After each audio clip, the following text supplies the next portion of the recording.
Hey, Andy Bryan, sales engineer at RMS Roller Grinder. I'm Riley Odlin, sales engineer with RMS Roller Grinder. We're getting lots of questions about grain in versus grain out distilling. And so we thought this would be a good time to put together a video and figure out to explain to people what's going on. So grain in, grain out, what the heck does that mean, Riley? Yeah, it's a great question. Like Andy just said, we get that all the time. The question of what exactly does that mean? So it's very simple. Grain in, or also called in the grain. That's basically where you are just completing. You're passing your mash through completely with grain in, with fermentation, where grain out or off the grain, that's when you're lautering, you're separating out your wort from your spent grain before you pass it along to the. That makes sense. So what about particle size? What does the grain in particle size look compared to the grain out? Yeah, it's also a great question and something that we get quite a bit. So grain out, we need our grains to be a little bit coarser to separate out that wort from the spent grain. So we need some space in between those particles so we can get the wort separated from that spent grain. So if you're a brewer, that'd be very similar to if you've ever had a stuck mash or anything like that. If you get a really fine particle size, it can clog up your false bottom and your lauter ton. So the average particle size that we typically see on a grain out fermentation application is somewhere between like 1200 to 1500.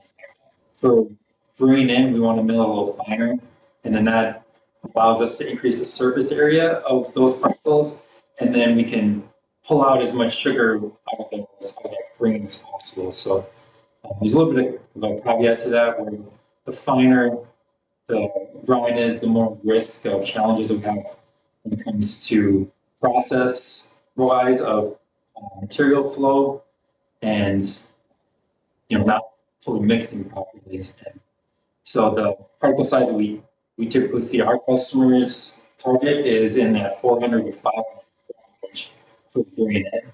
And so some of the benefits or the pros of, say, like a grain in fermentation, it's going to be more efficient. You're going to get as much utilization out of that grain as you possibly can.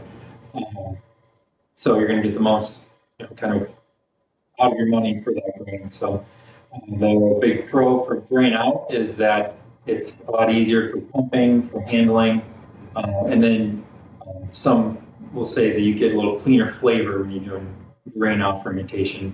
Some of the drawbacks and cons of grain in would be it's a little more difficult to handle, increased opportunity for tannins, and then potential of burning some of those fine particles on a hot surface if you're doing electric on, say, like a burning or on the outside of your cooker.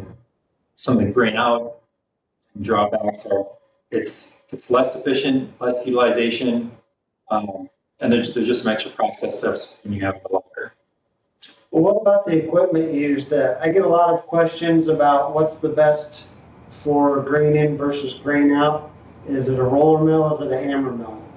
Yeah, that is another great question, and it really kind of depends. So I'll just kind of go through the pros and cons, I guess, of hammer mill versus roller mill. So a pro of hammer mill, it's a very simple piece of equipment. It's easy to set up, easy to use.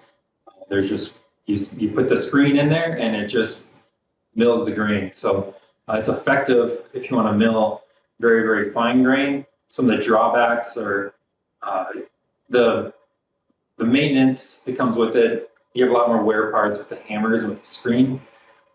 It creates a lot more dust when those hammers are spinning around at high speeds and they hit the grain, it just kind of explodes. It creates a lot more dust, and you may need a dust collector or an air assist to get the hammer mill to work properly. And a lot of times it's going to require a very large horsepower motor, so it's not quite as energy efficient as, say, a roller mill. So the pros of a roller mill, it's a lot more consistent grind. The process of milling the grind is just, milling the grain, it's a lot more consistent. It's adjustable on the fly. You can change the gap settings on your rolls, so you have a lot more versatility when it comes to particle size. And it's a lot less recurring maintenance. So those wear parts don't wear near as often. Some of the drawbacks of roller mill is it's a little more expensive upfront costs for roller mill versus hammer mill, and very, very fine particle sizes are really difficult to get with the roller mill. Well, this has been great information. I'm sure people have more questions. What would they do if they wanted to reach out and ask more questions or just talk about the roller mill and distilling? Yeah, if there's anybody that wants to kind of explore their operation and ask a few more detailed questions, kind of get into the nuts and bolts of their specific application, we'd be happy to work with you. Reach out through our website or call in, numbers on our website. So that'd be the best way to reach out to us.